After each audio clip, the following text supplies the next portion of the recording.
obulamu bwa Dr. Kano Kizza Besigye wandibanga butabuse andi kakati wenjogerera yaddusiddwa wali mu ddwaliro e Bugoloobi ate okulaba nga afuna obujjanjabi obusinga bw'abadde afuna obw'omukomera. Jjukira nti byabashaija yatugamba nga Dr. Kano Kizza Besigye bw'abadde afuna obujjanjabi okuva ewa dokita we yennyini wali mu ddwaliro e Luzira oluvannyuma lw'okugaana ate okulya emmere y'ekkomera olw'ensonga ze yali agamba naye lwati ne batasobola kubeera nga bazikkiririzaamu bw'atyo yatandika okuba nga alwala era yalabiddwako mu kkooti ng'ekyamazima embeera si nnungi.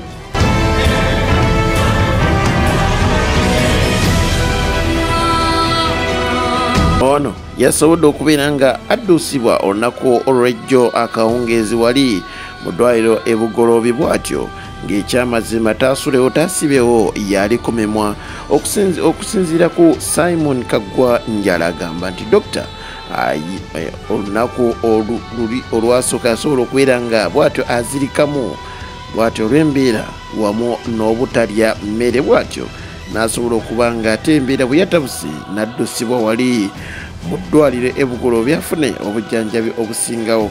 Okusinziira ku Lord Mayor Ssalongo Erias Lukwago wamu ne Proscovia Salamu Musumba basobodde okubeera nga bakakasa ensonga eno era bwe batyo kyakakasiddwa ng'eddwaliro lino poliisi basobodde dda okulisalako okubeera nga ate bawa Dr. Kano Kizza Besigye obukuumi obw'amaanyi ennyonnyo ddala kubanga akyali musibe wali mu ddwaliro e Luzira. Dr. Chris Baryomunsi naye yasobodde okubeera nga atugamba nga we yasobodde okukyayira ku Dr. Kano Kizza Besigye era n'amugamba asobole okuba nga atandika okulya emmere kuba gavumenti eri mu kukola ku nsonga ze okubeera nga omusango guggyibwa mu kkooti y'amagye bwe batyo baguleete mu kkooti y'abantu ba bulijjo wadde nga Dr. Kano Kizza Besigye bino teyasobodde kubeera nga abiteeka mu nkola ebyokulya emmere nga Dr. Chris Baryomunsi bwe yasobodde okumugamba.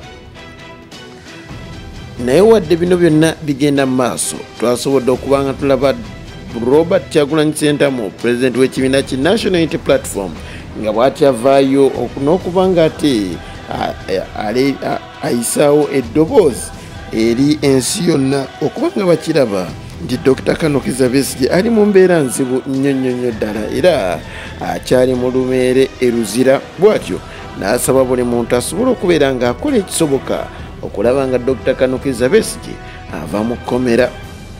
Naye wadde bino byonna biri biti bannaffe babloga b'ekibiina ki National Unity Platform n'abawagizi abamu tebakkaanya na kyakuba nti Dr. Kizza Besigye ali mu kkomera e Luzira era abamu bagamba nti Dr. Kano Kizza Besigye si musibe era Dr. Kano Kizza Besigye bamujja waka ewuwe Kasangati bw'atyo ne bamutwala mu kkooti.